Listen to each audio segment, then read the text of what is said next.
veio um dos espíritos de Skol de fora para ajudar Jesus, que é o Lúcifer. Então, nós tínhamos ali duas entidades de alta grandeza, de maior grandeza, né? Mas, contudo, Jesus era o coordenador desse processo. Sofia é o cabeça do processo. Por quê? Porque ele tem relação direta com o Cristo cósmico. Certo. Ele é um avatar. Ele é o preposto, né, para fazer esse trabalho nessa área. E o Lúcifer veio para ajudar, ele concordou com o processo, veio de boa vontade, um espírito iluminado, um ser Uma de intenção boa. com a melhor das intenções. Tá. Acontece que nesse contexto em que a administração de Jesus funciona, existe uma cunha, uma força, eu não sei se poderia dizer que é ruim, uma força contrária que parte do Criador Javé, que é aquele que criou a caca total. Ele não se conforma em perder espaço para essa administração de luz, porque ele domina com as trevas, ele domina com o poder. Javé domina...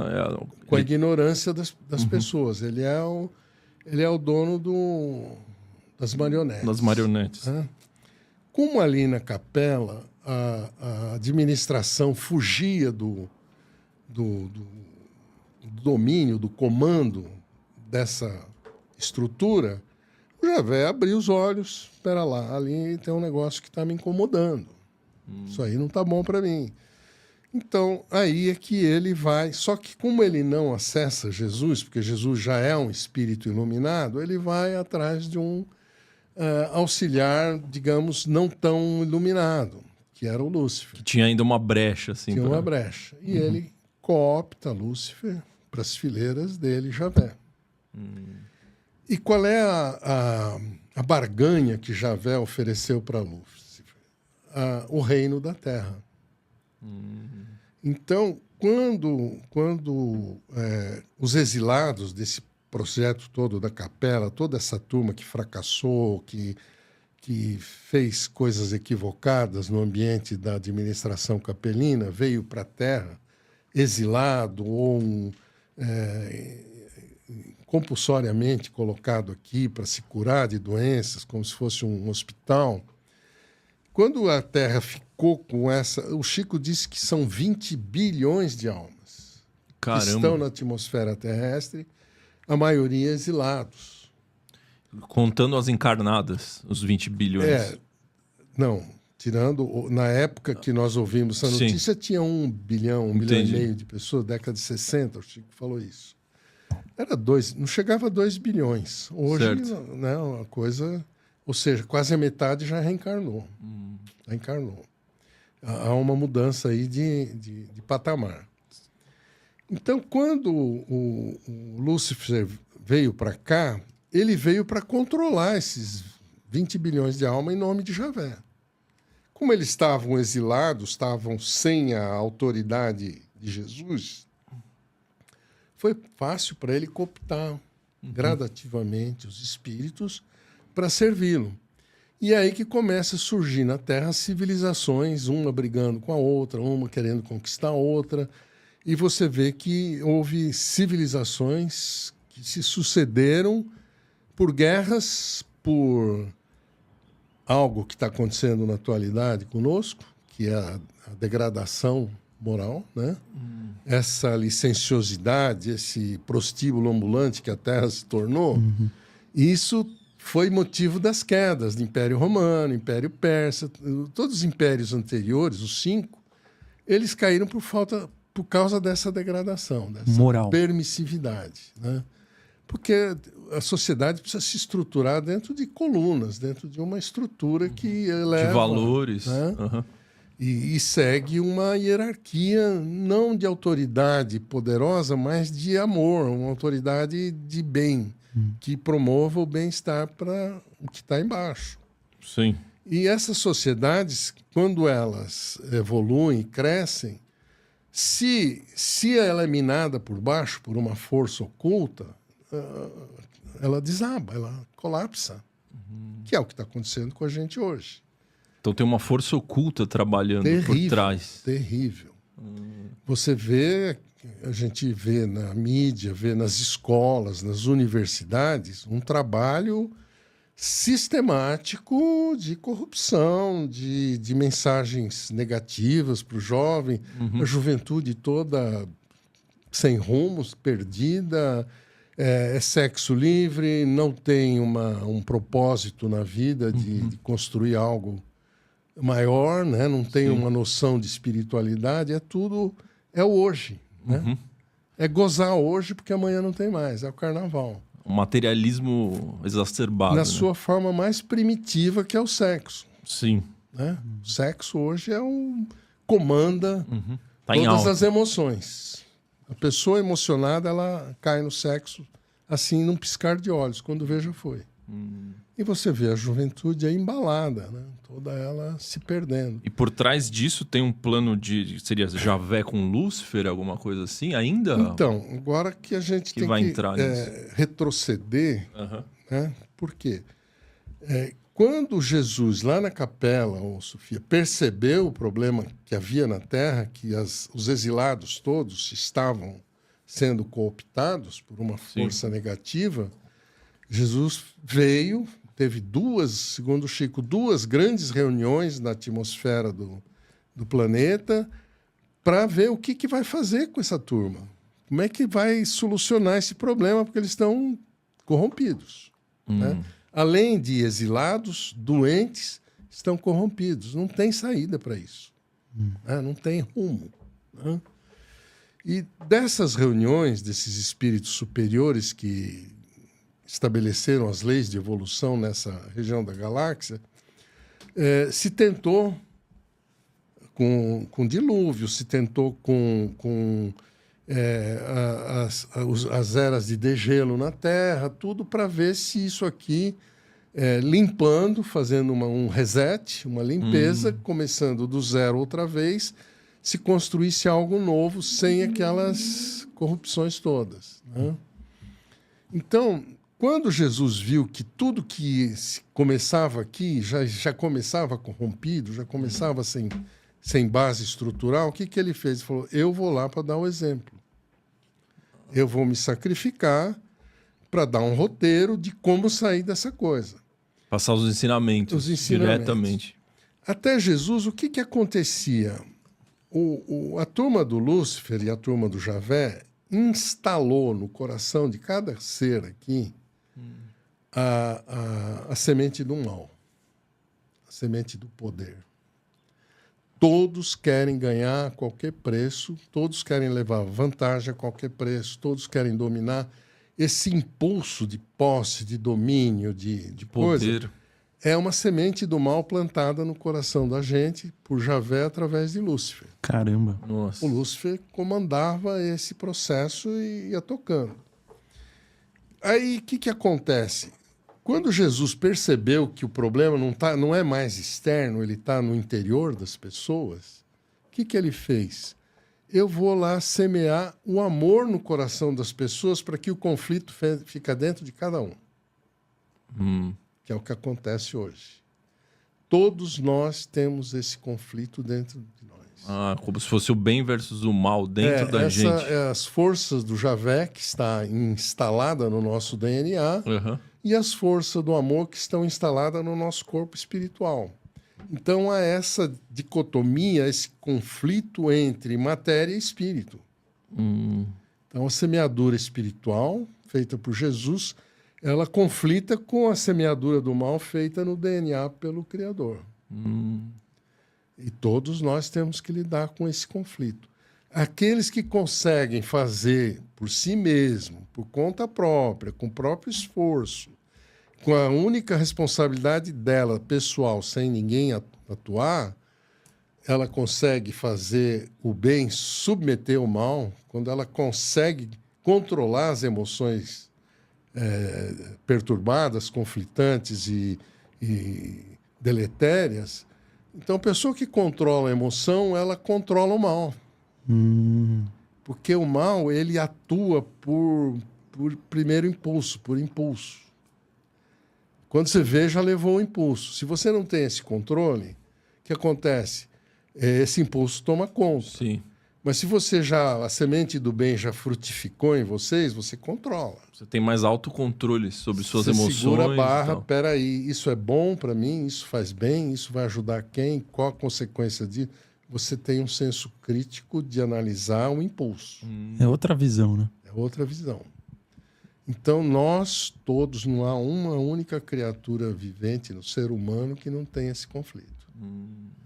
Uns já dominaram isso num nível de 60%, 70%, 80%, algumas pessoas até mais, e tem outra turma cujo impulso domina 70%, 80%. Então, nós estamos num ambiente hoje de liberdade total, incerteza total, ninguém sabe que massa crítica vai predominar, se é daqueles que têm controle ou se é daqueles que estão a Deus dará, à mercê das circunstâncias. Que tipo de gente vai predominar na Terra? Para que aí, aquilo que Jesus falou, eu estou semeando, eu sou um semeador, estou semeando bem, o amor em vocês. Só que lá na frente, em algum tempo, eu vou vir fazer a colheita disso. O que seria essa colheita? Essa colheita está explicitada nos evangelhos. Então, quando eu considero aquilo que a gente estava comentando, o que é verdade, o que é narrativa, o que é fé, o que é crença. Crença é aquilo que a igreja, as religiões pregam. Fé é aquilo que alguém que viveu naquela época viu, sentiu, gravou na alma e isso ninguém tira. Então, hoje estão encarnados entre nós muitas pessoas que conviveram diretamente com Jesus naquela época. Hoje? Hoje, sim. E essas pessoas trazem consigo a leitura da mensagem de Jesus de uma forma inequívoca. Isso não é crença, isso é fé. Entendi. Não é aquele que se baseia no... Não é dogma. O evangelista João falou isso, Tomé falou aquilo. Não é conceito tirado da leitura, sai da alma, está gravado na alma. Então é diferente. Né? Então, essa semeadura, quando Jesus fez a última ceia, o que ele falou? Olha, eu não posso explicar tudo agora, porque eu estou semeando algo em vocês. Isso vai dar frutos diferentes em cada um. Vai dar um, outro vai dar 2, outro vai dar 10. Cada um vai multiplicar de acordo com o seu talento, com a sua atitude, de acordo com a sua vontade e com a sua intenção. Até porque cada um tem uma terra e cada um aduba a terra do jeito que acha ser melhor, né? Exatamente. Cada um cultiva, né? Exato. O bem da maneira que ele produza mais e melhor. Exato. Ele planta a semente, mas para crescer você precisa ver em qual terra, como que você está cuidando da sua própria terra, né? Com certeza. Muito bem. Então, esse, digamos, é o processo. Então, na última ceia, o que Jesus falou? Quando chegar o tempo de eu fazer essa avaliação, é como se um professor da escola dá um curso, ele delega a matéria para os discípulos, apóstolos, etc. E essa matéria vai sendo dada ao longo de um tempo. Ele falou, vai chegar um tempo que eu vou cobrar, vou fazer um exame para ver quem passou nessa matéria, ou seja, em quem o amor foi semeado e deu fruto. Né? É como a gente vai ter uma chamada, uma assim. avaliação, uma avaliação, um exame de esse processo ele começa quando Jesus falou, olha, eu avisarei quando isso começar, eu vou enviar, como é que está escrito lá? Eu enviarei o Espírito da Verdade para anunciar a chegada desse tempo. Que é o tempo da colheita. Que é o tempo da avaliação. Da avaliação. Percebe? Tudo não é instantâneo, é um processo. Passo a passo. Então, qual é o Espírito da Verdade, quando ele veio, como ele se comunicou? O Kardec. Kardec abriu o quê? Aqui são tantos assuntos para a gente estudar, eu não consigo abrir todos. Eu tento dar um que serve para o momento, né? Sim, mas está sendo perfeito. Está tendo uma linha de raciocínio perfeita. Eu não sei se está claro, mas... Claríssimo. Pessoal, o que acontece? Ou seja, o Kardec ele veio como o espírito da verdade que Jesus mandou para começar esse período de avaliação. Deixa eu dar um parênteses aqui. O que é a mediunidade? A mediunidade sempre existiu no ser humano. Tá? Até Moisés, a mediunidade era um fenômeno comum, todo mundo tinha, se manifestava, era tranquilo. Certo. Quando Moisés recebeu os 10 mandamentos de Javé, o Javé falou, para com isso aí está me atrapalhando. Então o Moisés desceu da montanha, da nave, ele entrou numa nave, essa que é a verdade. O Javé desceu com os 10 mandamentos, e com os 10 mandamentos ele viu que a mediunidade estava solta, e falou, olha, daqui para frente a mediunidade está proibida. Moisés proibiu a mediunidade. Por que ele proibiu? Porque era para vigir só os 10 mandamentos. A lei era uma só agora. Entendi. Não podia vir respostas diferentes para cada um. Que foi Javé que deu os 10 mandamentos para ele? Deu os 10 mandamentos para ele. Javé para o Moisés, que é o médium dele. Né? Tá. Então aí fechou a mediunidade. Quando Jesus chegou e viu que a mediunidade estava travada, o que ele fez? Ele abriu. É o fenômeno do Pentecostes. Quando ele abriu, e o Javé veio para cima dele, e na hora da crucificação brecou tudo, Jesus reapareceu e fez abrir novamente a mediunidade no fenômeno do Pentecostes. Reabriu a mediunidade.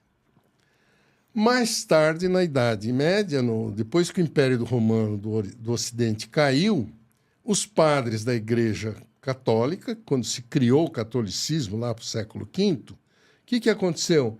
Eles resgataram o Velho Testamento e a proibição de Moisés. A mediunidade não pode mais, dentro do catolicismo. E a humanidade ficou travada desde o início do catolicismo até a chegada de Kardec. Caramba! Nossa! Kardec reabriu a mediunidade.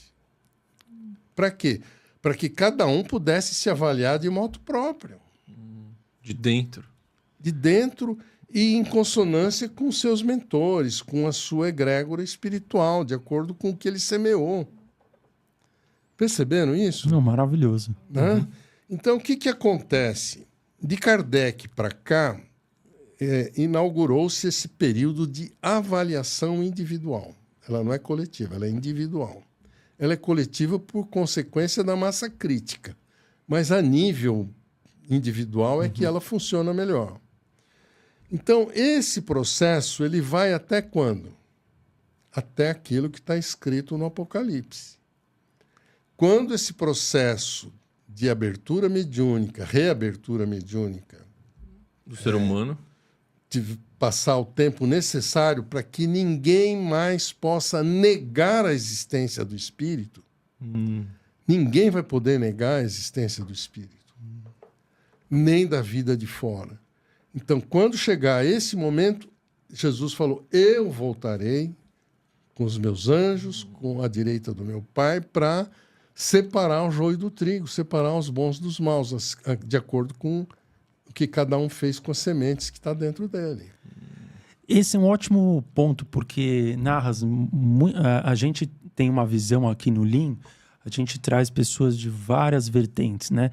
E a gente tem um entendimento de que tá todo mundo falando a mesma coisa, só que de maneiras diferentes, né? Então tem gente que fala dos planetas de prova, expiação, da transição planetária, os judeus acreditam que o Messias ainda vai chegar, tem gente que acha que Jesus vai voltar. Então a gente acredita que está todo mundo falando mais ou menos coisas semelhantes, só que com palavras diferentes. Narrativas diferentes. Exatamente. Então daí a gente te pergunta, você comentou que Jesus irá voltar para separar o joio do trigo. A gente pergunta aí, que Jesus é esse? Então, que Jesus é esse? É um Jesus? É um avatar? Entra uma certa polêmica. Por quê? eu teria que contar a história de Jesus, né? Já é um outro contexto. Isso aqui também é uma palestra de 1 hora.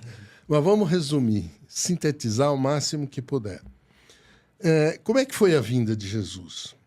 Jesus, o corpo dele aqui, Jesus homem, foi uma semeadura do quê? De um gene de Maria com um gene de Sofia, que é o avatar de Capela do Cristo cósmico na Capela. Que é outro planeta. Vem dele, porém segmentado.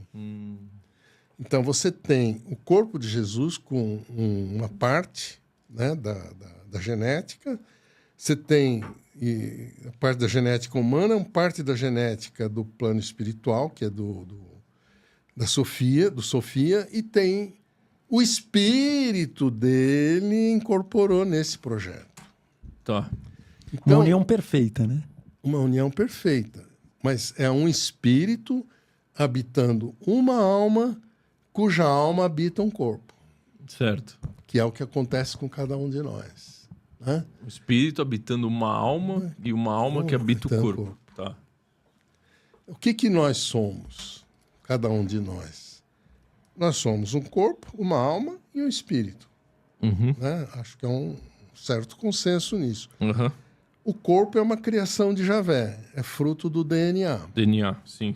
O corpo ele é gerado hereditariamente de bisavós, avós, pais, filhos e vai embora. É um processo, uma linhagem genética. Então, aí não tem interferência espiritual nenhuma. É zero. É só genética e intervenção genética quando há. Agora, a alma ela tem outra perspectiva de vida. O que é uma alma? É uma criação interna desse universo, porém, ela transita. Ela habita um corpo aqui, habita um corpo em Júpiter, habita um corpo em Marte, ela habita na Capela, ela volta para cá, reencarna aqui, reencarna 10 vezes aqui, reencarna como homem, reencarna como mulher, reencarna como um deficiente, sei lá. Mas ela é única. A alma é uma só. Certo. Mas ela se enriquece de cada experiência. Legal. Perfeito. Então a alma é um acervo de vivências que estão registrados dentro dela. Cada um de nós tem todos os registros das vidas passadas nossas. São os acásticos, né? Em forma de... É como a cebola, né? Ela tem camadas. Então, cada reencarnação, você reveste o espírito com uma camada. Quando você reencarna de novo, é mais uma camada em cima da última camada. Então, para você acessar o seu espírito lá no âmago, você tem que atravessar todas essas camadas. Por isso que é tão difícil, né? E por isso que não adianta ver a vida passada para encontrar o espírito. Tem que ir muito longe. Você tem que atravessar todas essas camadas de vidas passadas para chegar no início, na origem de todo esse processo que é o espírito encarnando aqui.